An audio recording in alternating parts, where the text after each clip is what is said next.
Hello everyone, I'm Hugo. And I'm Jake. And this is Jake Reads Your Comments. Oh, fuck. We cleaned the office. Yeah, the studio. Whatever we call it. It's my office, the studio. Okay. It's both those things. It's clean. We're here to read some of your comments and comment on them, so let's go. First one comes to us from our Discord, Alexander Tigerstone. Back-to-back vids. Back-to-back. Good job, Alexander Tigerstone. Did I say that's a sweet name last time? I did, I think. Oh, well, this time I get to say it. All Sweet right. name.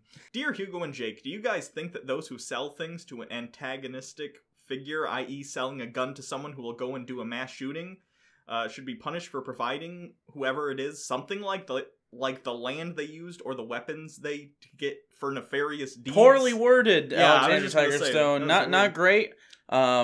Reread yourself, and then press send if you ever want to be back again. Basically. This is your warning. Should someone who sells a firearm be culpable for a mass shooting? Correct. Or a similar incident? No, I don't think they should. Unless you can prove, and I think there's already penalties in place, if they intentionally, didn't do a proper background check, or if on their end of something, they violated part of the law, but I don't think they should be responsible, I don't think they should be, for manslaughter, that is. I think maybe a charge towards, fit for the crime they committed being didn't do a background check, probably just a fine, maybe possible loss of license, whatever, but I don't think they should be down for murder. No. But I do think, this brings me to a separate thing, I think liability insurance on guns makes the most sense in the whole fucking world. Well, legally you need it for cars. Guns are more dangerous. Well, that's actually not true, but that's a per capita thing. That's because people are driving cars all the time and not driving their guns around. Right. If you can drive your gun to work, then yes, I think even more so you should. But I just think a thing meant to harm people, and it can be pretty cheap. I just think having it not only registered to you, but like a $5 a month thing that says, if anybody's fucking hurt by this, they're covered under your insurance, you're covered under your own insurance, shit can go wrong. And also, it places liability on the person who owns the gun, meaning two things. Number one, you're gonna go, oh shit, I should be more careful, which is fantastic.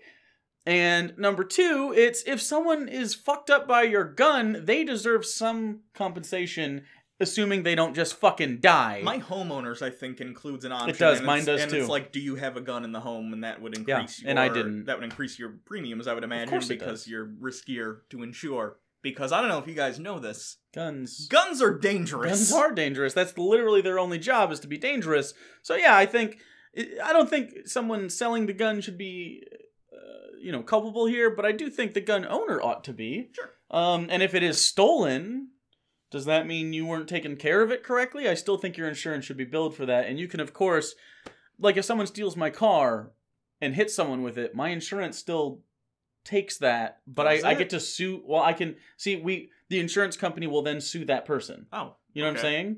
Interesting. That's weird. So, or depending on the situation, there's plenty of different situations how that works. But still, my insurance company up front is the one that's like, oh God, your car, because they're the ones that insure. So, yeah, same shit. Okay. Also from the Discord, Elorn. I think it's Elioran. Oh, Elioran. Yeah, like an elf. I feel like I'm playing D&D or something. I feel like, this is just Tolkien. Dear Hugo and Jake, I know there aren't many, but are you planning on watching any Islam-related movies for the Quran Reloaded? I know of one about the Syrian journalist, but maybe the tone of that movie wouldn't fit the channel. Are you talking about, is it called Rosewater? Jon Stewart, actually, of Comedy Central fame, is the one who directed that movie, which was really good, which was starring Gabriel Garcia Bernal, who was a fine actor. That might be the one you're talking about. That wouldn't really fit. I think it's more, because that one's not, about Islam at all. It's about the political climate there and elections and stuff, and that could be interesting though. I mean, but the way we do it is comedy, and that just doesn't fly. I mean, if we want to do a serious movie review, sure. Okay. But if you find any actually interesting Islamic, the problem with Islamic media is they're not allowed to do a lot of things. So like cartoons and stuff are very rare and often very plain white bready. Like, there's not a lot into them because they're not allowed to really get after it artistically because you can't depict a lot of shit. So, I don't know. If you guys know of any Islamic-related kids' cartoons, propaganda-filled films, that's fine. Obviously, it can't be ISIS. But yeah, if you find something you think it's got comedic value in the way that we usually do it, send it our way. I'm sure if one's good, we'll definitely do it. Yeah. So Someday I want to find the God's Not Dead of Islam movies. I don't think that's a thing. Someday, maybe. Just the Muslim guy in God's Not Dead. Wouldn't it be great if we live long enough, so like 40 years from now, there is sort of a reform in Islam where they become sort of the white bread, white people Christianity that'd be version great. Where they have their own shitty Islamic, like God's Not Dead, and then we focus on that. Yeah, dude. We have a in 40 years? We're pushing 70 in 40 years. We have a long, illustrious career of dick jokes ahead of us. That one included, because long and illustrious. Hey, that's pretty decent. For the Emperor, says Dear Hugo and Jack, do you wipe forwards or backwards? Who wipes forwards? Because I assume. Okay, so say my dick is here, right? This is a I guess not vertical view because it's from the bottom. It's a dorsal view. Dick and balls up here. Butthole right here. Back right here. It's like this. It's always like this, forever and ever. Everybody. You do not go this way. You do? Do you tuck underneath? I'm a switch hitter. It depends on the Why would you ever go underneath and pull forward? That's how I've always done it. No, why? I don't understand the question. That doesn't make any sense, because it could hit your balls. Are your balls up into your body? Do you have a weird... Have you got poop on the back of your nuts? That's 100% a yes. Probably, I wouldn't know about it. I usually poop before I shower, though, so... I mean, I do too, but not every time. Sometimes I always poop when I wake up. I also use the wet wipes because I like. There's no situation in which you should primarily pull it forward. Are you more back or more forward? It's about 50-50 at this point. That's fucking crazy and doesn't make any sense. It's generally during the same session as well. It's not like it's one time I'll be like forward and then backward. Why? I'm being thorough. Why? I'm very hairy. So? What's that? That's awful. It is. You can... Little things with wings. Dear Hugo and Jake, something I've been wondering for a while is how have you maintained such a good friendship? You two seem to have a wonderful and supportive, healthy relationship that I don't often see between men. I actually thought you guys were brothers or a couple when I first started watching. What's the secret? I don't know. Do we even try? I took this because I actually don't know why. I mean, we just get along. I don't know. We don't. I think we're both pretty chill people. Yeah, in general, and we don't. We're not like aggro alpha male aggressive. Beat our chest. We have to posture all the time. We're both very like. Here's what it is. If there's not many issues because we align on basically all the things, which might be the secret. But maybe. even if I think it's we're very similar as part of it. But also, well, I know. But I have a lot of other friends who I still I have a very similar relationship with that I don't like. We can all argue about a thing, or I don't know. We're kind of just good all the time. I don't know. I think I'm personally like I'm easy to not like because I'm a very strong personality. But if you do like me, that's kind of just it. We're just gonna like each other. Yeah. You know what I'm saying? Because I'm kind of just like you either get me or you fucking don't. And if you do, there's a lot of space in there to hang out with me. Yeah. And I think you're kind of the same, only less social. Yeah, that's right. Probably so true. if you were more social, I think you'd have the same exact. Maybe because I tend to be the ringleader on accident. Yeah, it's because I'm so effusive. Yeah. Like you have motivation to go and do things and get people together and like organize stuff. Like literally the other day, and this is just a small example of how my life is in regards to my friends. All my friends, but we wouldn't play D&D without my just fuck you. You're playing D&D. Like, there's people that I play League of Legends with. They don't play unless I'm there, and I don't know why. I literally yell at them all the time, like, just go fucking play. Like, we wouldn't go play basketball unless I was there. Like, just go! Am I the only linchpin that's making you guys friends with each other? It drives me nuts. Like, I mean... just go be people. I feel like I'm the only one that's riding the short bus to school every day. certainly, I wouldn't be hanging out with, like, Alex and her and Derek and stuff if it Yeah, weren't I for know. D&D, It's so weird so. to me. I don't get it. It doesn't... And that's not even because you don't like them. You do like them. I do. They're great. I don't get it. But yeah, I don't know. Maybe I force him into friendship. That's the fact of the matter. I guess I don't make an attempt to be more friendly with people though either. I guess I could theoretically text Derek and be like, "Hey, what's up?" and talk to him, or Alex. But I don't. Yeah, I don't know. Because it doesn't occur to me to do so. I barely text you. I know. And we're like best friends. Yeah. I'm a piece of shit. I'm a bad friend. I don't know. The key to good friendship is a friend who is always up for doing things and is very active, and someone who just doesn't give a fuck for some reason. Yeah, okay. Mm. That's the key. It's okay. I value our friendship despite my lack of outward showing it. Aw. We're not gonna hug. And that's the nicest I can be about it.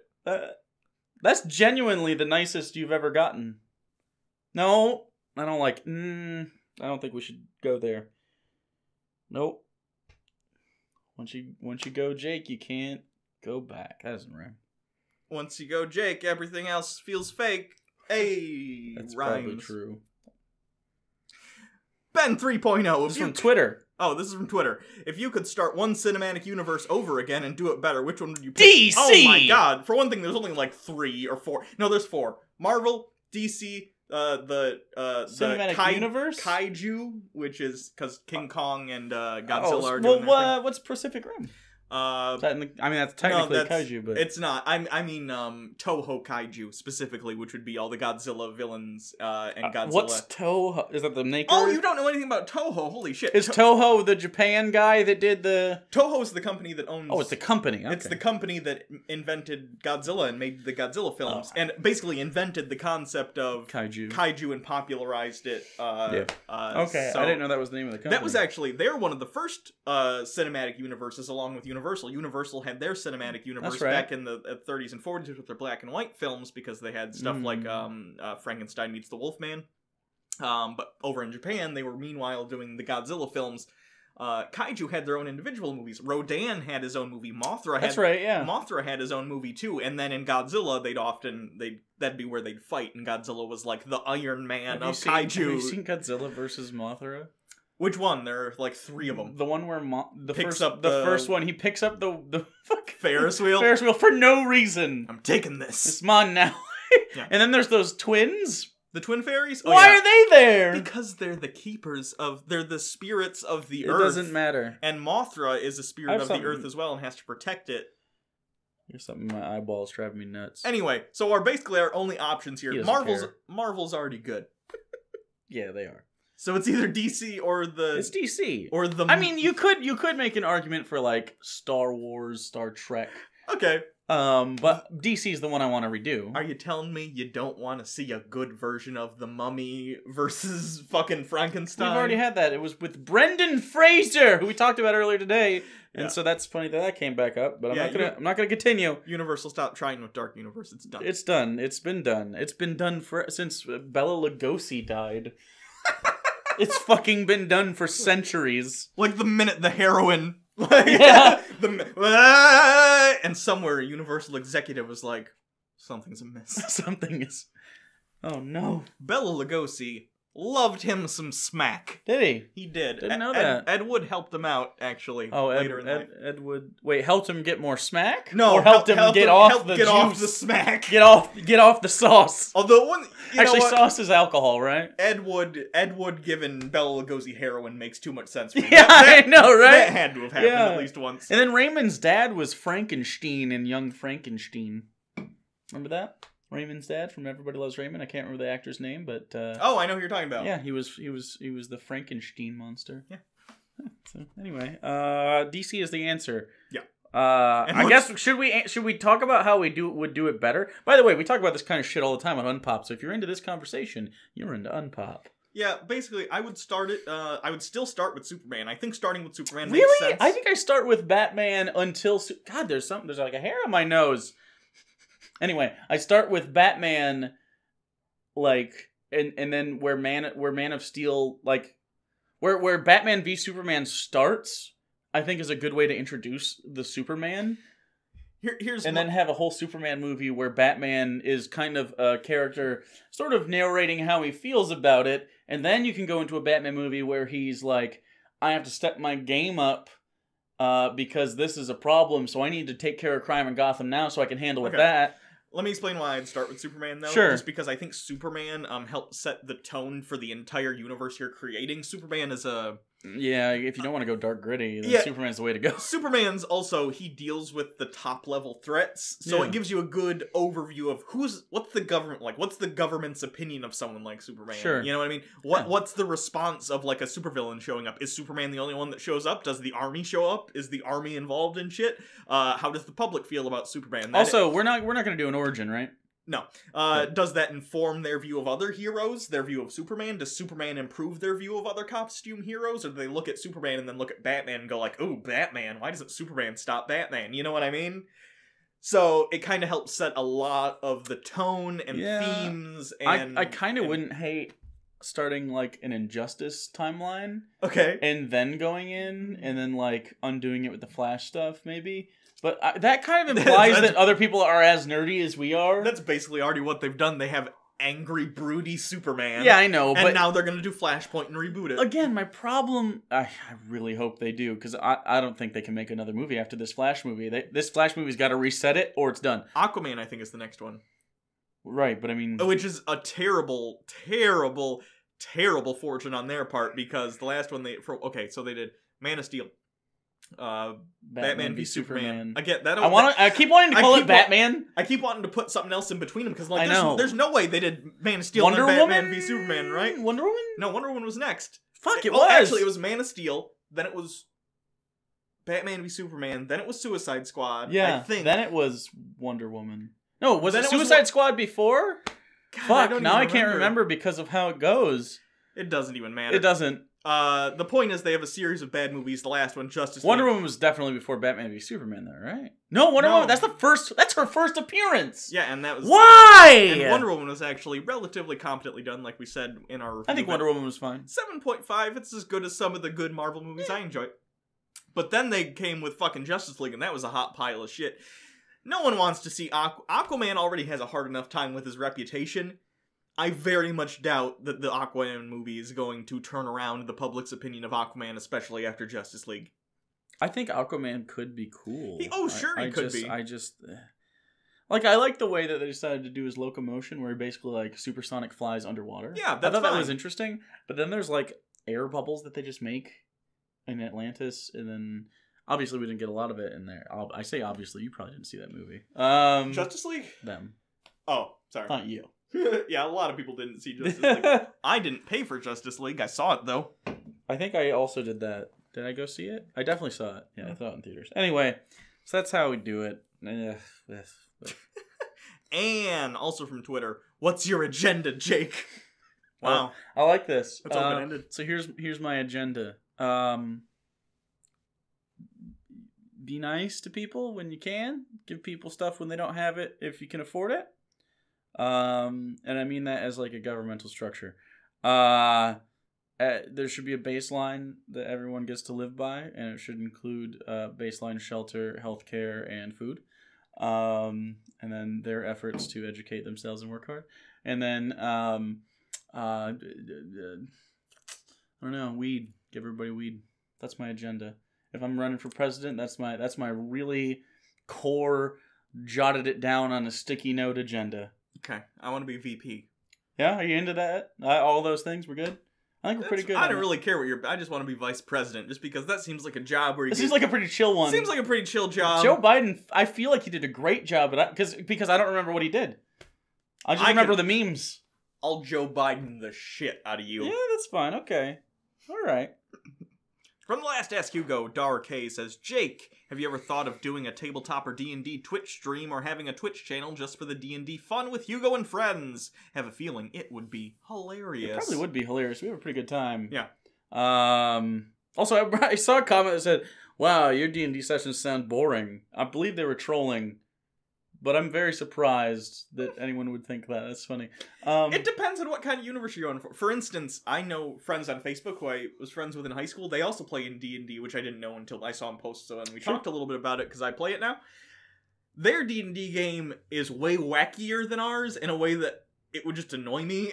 Right. Like, it seems like their game is full of people who are like, I'm super funny, let me show you but they're, like, not funny. Like, right. Yeah, no, it's not clever. I like having, well, because we're not just like it's not a comedy campaign. Nah. It's a campaign with comedic elements because life is funny. Sure. Right? So, I mean, sometimes it gets pretty serious, and sometimes it's not that bad, but I don't know, I think it'd be fun. I do have a Twitch channel. It's twitch.tv/actualjake. I'll put it in the description, or I guess you will. If we do it, that might be where it's at, just because I already have affiliate status, right? Okay. So it's already a thing. Maybe not, maybe we'll change it, who knows. But I've thought about it. We've all talked about it. I think we're pretty close to where we could get to that point. I just want to make sure. I don't know. We might actually just do a second campaign at some point and then start it then. Maybe. Or maybe there's a jumping on point coming up that would be good. But right now it's just a thing we like to do for fun. But a lot of people are interested all the time about it. Is that site up with like our adventure so far or anything? It's not complete. Okay. Because there's a lot of work that goes into that. Yeah. But yeah, so we'll have some stuff for you. I don't know, if you follow us on Twitter, every once in a while we have some videos that come out. Yeah. So yeah, it's in the ether right now. It's floating around. The conversation at the table happens, and sometime maybe it'll happen. So stay tuned. Then final comment, Mr. Thought Crime says, Dear Hugo and Jake, how relevant do you think policies in other countries are, and how well can they be applied? For instance, banning guns in Australia versus in the US, or implementing public health care in European countries versus in the US. Does the size of a country's population or density of wealth make a difference? I've heard a lot of socialists claim that Venezuela has about the same level of privatization as Sweden or Norway, but I can't find anything to back this up. I don't know anything about that last part. I don't look it up. I don't care about that part of the question. What I care about is, can other things be applied to the U.S.? Specifically, the two examples were the way Australia handles gun laws, which are pretty much a ban on all semi-automatic, anything we would consider a weapon of war, an assault rifle, whatever you want to call them. Not just assault rifles though, like any like handguns like that too. They do have, like, you literally can get a gun in Australia. It's not a complete ban.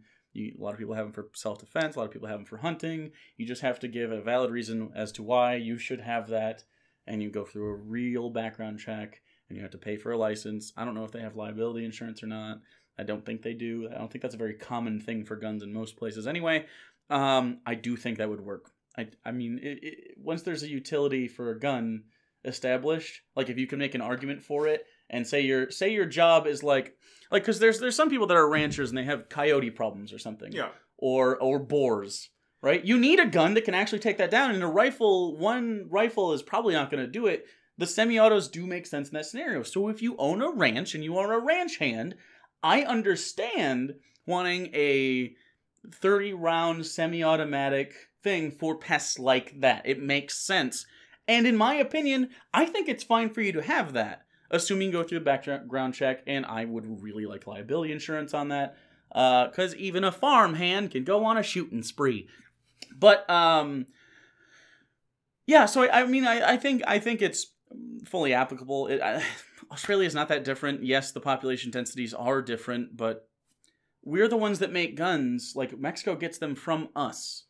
Like, Canada gets them from us. The French make guns and stuff too, but they're across the pond. Like, honestly, if you just tighten that shit up, it's pretty good, and it's never going to be perfect, but why not try? As far as the healthcare is concerned, of course we could. It's cheaper. Every statistical model that I've ever seen, any sort of economics on it, it always ends up being cheaper. We spend the most in the world on healthcare, the way we do it, which is privatized. And we have Medicaid, of course, which is socialized, but you don't qualify for that unless you're pretty much in poverty. It makes sense that we spend the most too, because think about it. Yeah. It's a double dip. Insurance companies are trying to make a profit, as are the hospitals, which is different than other countries with socialized healthcare, where that's not the case. So we have two profit motives going on that are fucking up the system. And so I understand, and part of me sympathizes with the idea that I don't want to pay for someone else's shit. I get that. I don't personally feel that way, but I mean I do understand that. Like if it was something like everyone gets taxed so that Kim and her family can eat McDonald's. That doesn't sound reasonable to me, right? Sure. But if everyone pays so Kim and her family can pay for her cancer treatment, that sounds really fine with me. I'm absolutely fine with everybody's health being as good as it can be given the circumstances. It just... And think about it from a societal standpoint. Is the country better or worse if more of the workforce can work, and not only that, not drain the resources from both the hospitals and the tax system? Like if they're on Medicaid, you're draining from it if you have to constantly go back to the hospital because you can't afford to stay there and get it fixed, right? Think about people that are on disability because they can't afford to get their back fixed, but they could be out there having a job in construction or whatever the fuck they did and be paying taxes on their income. Instead, they're only a drain because they can't get back to work. Do you think everybody on disability doesn't want to work? Of course not. I know a lot of people on disability that want to go do stuff, but they're forced to be at home because they have a fucked up knee, fucked up back, fucked up head. They just have, just a medical issue that can't be fixed because they're too poor, because it's privatized. It doesn't make any sense. Why would we do that? So yes, I think pretty much any policy can be implemented anywhere with a similar governmental system. Representative democracy is, I think, the most widespread system. I can't think of one that isn't. That is more, I guess. I mean, you have a parliamentary system, which is basically the same shit. Which they separate the head of state with the head of the government. But so yeah, I mean, I can't. I'm trying to think of a way that it can't be. I was just thinking. Sorry, I was just thinking, some of the people I know who are the staunchest about people being on like welfare or unemployment things are actively committing fraud themselves to some of these departments, and I was thinking about that to myself and how hypocritical some people are. Yeah. I mean, I don't know. It's think about it as you're just paying for yourself, really, and other people are paying for you too. Like, if you want to be selfish about it, which, I mean, and I'm not saying that with a bad connotation. We are all selfish to some extent. And that's a good thing, because you need to be at times so that you are okay and your family is secure. But you're literally paying a tax that pays for yourself, but so does everybody else. And people who make more money than you pay for you, and people you make more money than you pay for them, and so on. It's like a tiered system. It makes so much more sense. That's why I also believe that like public schooling up to the first 2 years of college is viable, because after 20 years, we have 2 generations of educated people that have at least an associate's in something. Yeah. And we have less of an unskilled workforce and more of an educated workforce, which is great because we're headed toward an automated society where everybody is going to be in tech jobs or entertainment, or I don't know, there's not going to be a lot like Amazon is basically crushing the market as far as big box stores. Yeah. Any sort of customer service. We're automating food at this point. Like, we're getting to a point, and then we're going to be dead, but by the time whoever would be our grandchildren, if we decided to procreate, are there, I don't know what their life's going to be without, like, a base income, for instance, that they make just by existing in this country. And that's a thing that they're going to actually have to do, like, for sure. It's not debatable, unless you outlaw automation, in which case all the companies that make everything go to the countries that allow it. And then we lose more jobs. So, I mean, you just have to do it. I know it sounds like you're not supposed to. Like, in our heads, it's like, pick yourself up by your bootstraps and work hard. But we don't make things anymore. We provide services now. We're not in the manufacturing business. We are in the service providing business. And pretty soon we're going to be in the entertainment only business or tech jobs. Yeah. So, do I sound retarded? I feel like I'm screaming into the nothingness. No, I recognize what you're saying. I agree with what you have to say about universal basic income at the very least. I don't think it should be now, but I think we're headed there. It's gonna have to be. It's gonna have to be, or no income at all, because like things are just gonna have to be available for free, which is post scarcity, which is hella communist. But it's not in a way that breeds authoritarianism, in my opinion. It's just like. It's what makes me sad about all this is that really this should be the goal is ease of life for people. Like, let's have machines do as much as possible so people don't have to work if they don't have to. What are we headed towards if we're not towards that? Right. So they can have time to discover new things, to enrich themselves, to... It's Star Trek-y, but it's not crazy. Like, in 100 years, that's where we're at. I mean, that's just where we're at. I don't know. I have a feeling instead a bunch of rich people are going to be like, fuck that, and send their fiefdoms. Send their kill bots to kill all the poor. I mean, maybe.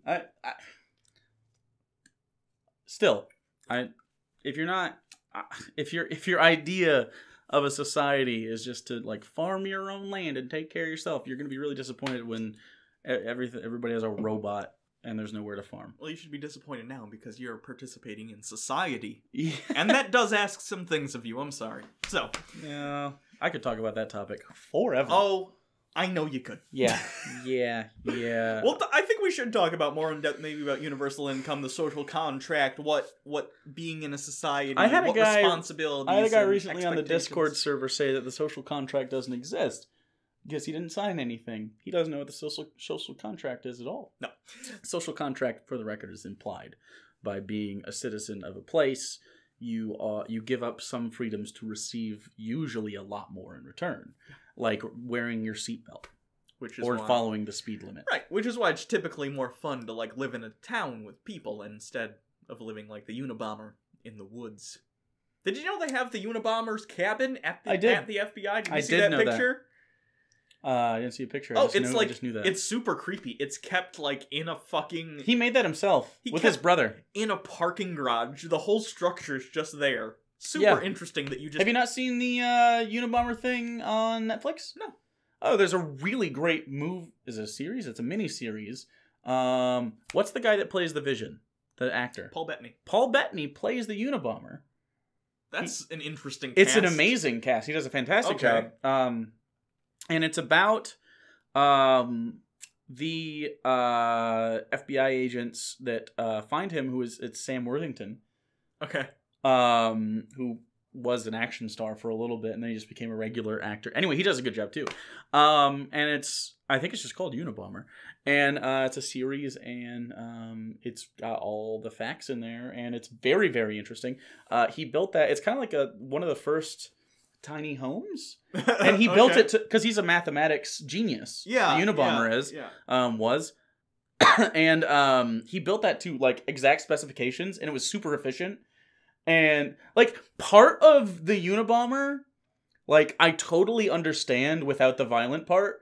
Like a lot of his philosophy was like anti what we were just talking about, but I understand it. Sure. He was saying like automation and machines and the internet and early internet at that point. It's like fucking human society up. Okay. And he's not wrong, but I think it's more constructive to keep pushing forward. Yeah. Whereas he was like, I just want to live off the land and like till my own. He was very libertarian that way. This is where it is now, by the way. Yeah. Just in a storage facility. Well, I was going to say show them, but your phone doesn't work. So if you are the Unabomber, or like the Unabomber, then you are against everything we just said. That's the thing. I don't understand at any point being like, whoa, we've progressed enough. Let's stop. Could have said that. You can't stop. Could have said that at literally any point. If you're not moving, you're dying. Yeah, I don't know. I think we should just help people, man. Because, like, there's some people that can't help themselves. Like, there's some people, like, literally the other day, there's this YouTuber, small YouTuber, Young Crip. His name is Young Crip. He is a young man that is, I don't know what he's got, but like basically his entire body is just shut off. He can move his hands a little bit. Okay. And he can talk, but he has health problems. You know, he had like pneumonia on Christmas. Oh. He's basically trapped in a mechanical chair. He needs his chair to walk around, but you know, his version of walking around and move around, like have locomotion. And his insurance doesn't deal with that very well. And like the fact that he just has problems with that. Or we have a fan, Rachel, who I know is probably watching this. Hi. She is the same way. She has, I think it was cerebral palsy. I could be wrong. What's the, starts with an M. I forget. I'm sorry if I forgot what your the reason you're in the chair. You also have a chair, and you were talking to him, and I caught this conversation. And same shit. Like, it just, like, insurance companies have a problem. Like, the fact that we even have to talk about this irritates the fuck out of me. You know what I mean? I have an insurance story, too. I've talked about my anxiety disorders and stuff on the show and my medications and stuff. I see a therapist weekly. Literally, the person who was like, you should talk to a therapist. Let me, like, recommend one. The person who was prescribing me the medication recommended a specific therapist, a specific one. And when I went there, they're like, oh, they don't accept your insurance, but this other one does. So literally, while my therapist is great, and she does a great job, and I wouldn't, be working with her if I didn't think so, it's hilarious to me that, like, the person I was told to go see, I couldn't see because I'm on the wrong insurance plan. Like, fuck. America. Yeah, it doesn't make any sense. Fix your shit. If someone needs help, just give it to them. Like, what? We're supposed to be the greatest country on earth. But anyone who says that unironically at this point, I will laugh in your face. I will laugh in your face and say, fuck off. We're a very affluent country with lots to offer, for sure. We're an affluent country. It's not exactly spread out very well. Oh, no. I'm saying, like, I don't know, just America in general has a lot of... Like, if you think of all the other countries, it's so big and vast and diverse. There's a lot in America to offer, right? I mean, there's just a lot. And if it's the greatest in that respect, I think, because it's so diverse. But other than that, I really don't know what you could possibly be saying. We were good at killing Nazis. We didn't want to do that for several years. We weren't that good at it because there were so many isolationists. So like, they actually did. They were isolationists until we got bombed. This is interesting. Fewer people in the United States, a poll during the time, wanted to take in Jewish refugees. Yeah. Fewer people wanted to take in Jewish refugees from World War II than today want to take in, like Syrian refugees. Yeah. I mean, there was very isolationist. America, you've always been kind of shitty. Always. Let's try and be better, okay? Can we just be good? I don't know. Anyway, we're going to be in charge pretty soon. I'm hoping you're a baby boomer or something and you're really scared. Also, these kids on CNN the other day with Marco Rubio. Oh boy. Fuck you, Marco Rubio. Good for them. Garbage. Anyway. You can always follow us on Twitter at PapaBirdJake, where you can hear me incessantly scream into the internet. You can follow Hugo Reloaded, where he can just very calmly not.